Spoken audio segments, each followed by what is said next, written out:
5 મિનિટમાં 1 એકર લાલભાઈ દવા છટાઈ જાય, આવું ક્યાંય સાંભળ્યું? 1 એકર દવા 5 મિનિટમાં. પછી એક જ પંપ જીરુંમાંય કામ આવે, લસણમાંય કામ આવે, ઘઉંમાંય કામ આવે, કપાસમાંય કામ આવે, તુવેરમાંય કામ આવે, શેરડીમાંય કામ આવે, જામફળીમાંય કામ આવે, દાડમમાંય કામ આવે, પછી સરગવામાંય કામ આવે અને આંબામાંય કામ આવે. 40 ફૂટનો આંબો હોય એમાંય કામ આવે. આ એક જ પંપ, એવું ક્યાંય તમને નહીં સાંભળ્યું હોય. અત્યારે ખેતીમાં મુખ્ય તકલીફ હોય ને તો માણસોની, જોકે દરેક ઇન્ડસ્ટ્રીઝમાં તકલીફ છે, પણ ખેતીમાં ખાસ કરીને એવી તકલીફો છે કે માણસોને કારણે કેટલાય કામ, ખાસ કરીને દવા છાંટવાના સમયસર નથી થતા. અને કેટલાક પાક એવા છે, જેમ કે મારે ફોન આવતા હોય શેરડી. હવે આપણે દક્ષિણ ગુજરાતમાં શેરડીનો વાવેતર વધારે થાય છે. શેરડીમાં દવા કેમ છાંટવી, તો એ લોકો ડ્રોનનું વિચારે છે, પણ ડ્રોન 15 થી 20 લીટરનું આવે, એમાં ભેગું ન થાય. એટલે મને આજે હું પંપ બનાવું છું ને પછી અનેક ખેડૂતોના સંપર્કમાં આવતો હોય, એમાં દરેક ખેડૂતો પોતપોતાની સમસ્યાઓ કહેતા હોય કે અમારે તુવેરમાં દવા છાંટવામાં તકલીફ પડે છે, અમારે 200 વીઘાના કપાસ હોય દવા છાંટવામાં તકલીફ પડે છે, અમારે શેરડીમાં તકલીફ પડે છે, અમારે આંબામાં તકલીફ પડે છે, કોઈ કે અમારે નારિયેળીમાં તકલીફ પડે છે. એટલે માણસોની તકલીફને કારણે એક તો સમયસર કામ નથી થતું, પછી કેટલાક પાક એવા હોય કે માણસો હોય તો એમાં દવા નથી છટાતી, જેમ કે શેરડીમાં તુવેરમાં. એટલે મેં સતત વિચારતો હતો કે આનો સોલ્યુશન શું. તો એ વિચારતા એક એવો પંપ મગજમાં આવ્યો, એવી ડિઝાઇન મગજમાં આવી કે આવું કરીએ ને તો આવું થાય. એટલે 1 મહિનાથી હું અને અમારી ટીમ આની ઉપર કામ કરતા હતા, સંશોધનો કરતા હતા અને અલગ અલગ અખતરા કરતા હતા. એમાં અત્યારે જે આ પંપ બનાવ્યો છે, આ પંપ છે ને, આ બૂમ છે 15 ફૂટની ટોટલ. આ સેન્ટરની 5 ફૂટ છે, આ 5 ફૂટ છે અને આ 5 ફૂટ છે.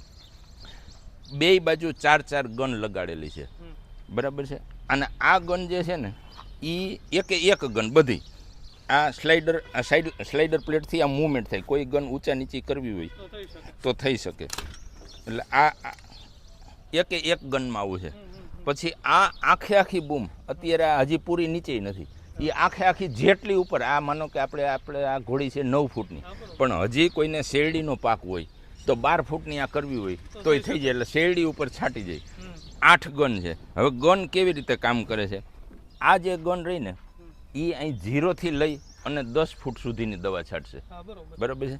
આ ગન જે છે એ 10 ફૂટથી 20 ફૂટ સુધીની દવા છાંટશે.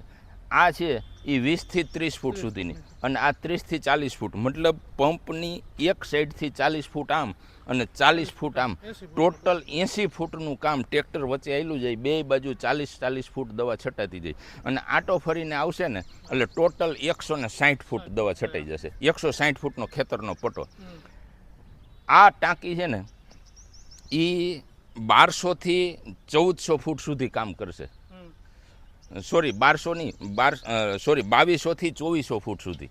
એટલે 2200 ગુણ્યા 80 એટલે લગભગ એમ સમજો ને કે 8 થી 9 વીઘા જેવી જગ્યા થાય, 3 એકર ઉપર જગ્યા થાય. એટલે એક ટાંકીમાં 3 એકરની આસપાસની દવા. પછી કેટલી સ્પીડે, માનો કે કોઈ ઓછું ટ્રેક્ટર ચલાવે કે વધારે, ટૂંકમાં 3 એકરની આસપાસ દવા છટાઈ જશે. હવે આ આખું કેવી રીતે દવા છટાઈ છે મેં તમને મિકેનિઝમ બતાવ્યું. પહેલાં તો રસ્તામાં જો ફોલ્ડ કરવું હોય તો ડ્રાઈવર બેઠા અહીંથી ફોલ્ડ કરી શકે, બરાબર. એટલે બે સાઈડ ફોલ્ડ થઈ જાય એટલે રસ્તામાં નડે નહીં.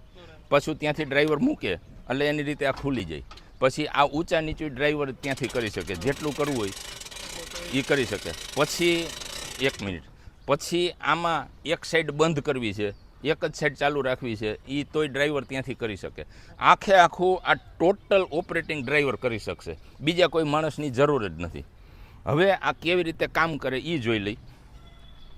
હવે આંબામાં અને નારિયેળીમાં કેમ કામ કરશે એ કહ્યું. તો આ જે સ્લાઇડર પ્લેટ છે ને એવી 2 પ્લેટ અહીંયા લાગી જશે, બરાબર. અને એ જે 2 ગન રહી ને એ અહીંયા લઈ લેવાની, આ બાજુની 2 ગન અહીંયા લઈ લેવાની. એટલે અહીંથી છે ને આખી ગનનો ફોર્સ આમ જશે, જેટલે જવા દેવો. એક એવો જ આ ગનનો આમ, એટલે આખો આંબો એ જે 2 ગન રહી ને એ 2 ગનને અહીં લઈ લેવાની, આ બાજુની 2 ગનને અહીં લઈ લેવાની. એટલે આ બાજુનો સાઈડનો આખો આંબો આમ કવર થઈ જશે. એટલે અહીંયા 2 પ્લેટ હજી લગાડવાની બાકી છે. એવું જ નારિયેળીમાં એવો પ્લાન છે કે અહીંથી એક એવો પાઇપ જાય કે જે 20 ફૂટ સુધી ઊંચો થઈ જાય, અને ત્યાં એક ગન લાગે એટલે 20 ફૂટ મતલબ જમીનથી 25 ફૂટ પાઇપ થઈ જાય અને 35 ફૂટ સુધી આ ગન કામ આપે 35 થી 40 ફૂટ એટલે 70 ફૂટ સુધીની નારિયેલી હોય ત્યાં સુધી આ પંપ કામ કરશે આમ ફોલ્ડ કરી દેવાનું અને આ એક જ ઓપરેટિંગ કરવાનું 2 જ ગન ચાલુ રહે એટલે નારિયેલીમાં આંબામાં કે કોઈ પણ પાકમાં આ એક જ પંપ કામ આવશે હવે આ અત્યારે આપણે ખેતીની વાત કરીએ છીએ તો ખેતીમાં કેમ કામ કરે એ તમને ચાલુ કરીને બતાવું હવે આ ગન કેવી રીતે કામ કરશે અને કેટલો એરિયા લે છે એ જોઈ તો આ દિવાલથી લઈ અને સામેની જે દિવાલ છે મતલબ બાવળ જેવું દેખાય છે ત્યાં સુધીની જે છે એ 70 ફૂટ છે એટલે હવે ચાલુ કરીએ ચાલુ કરતો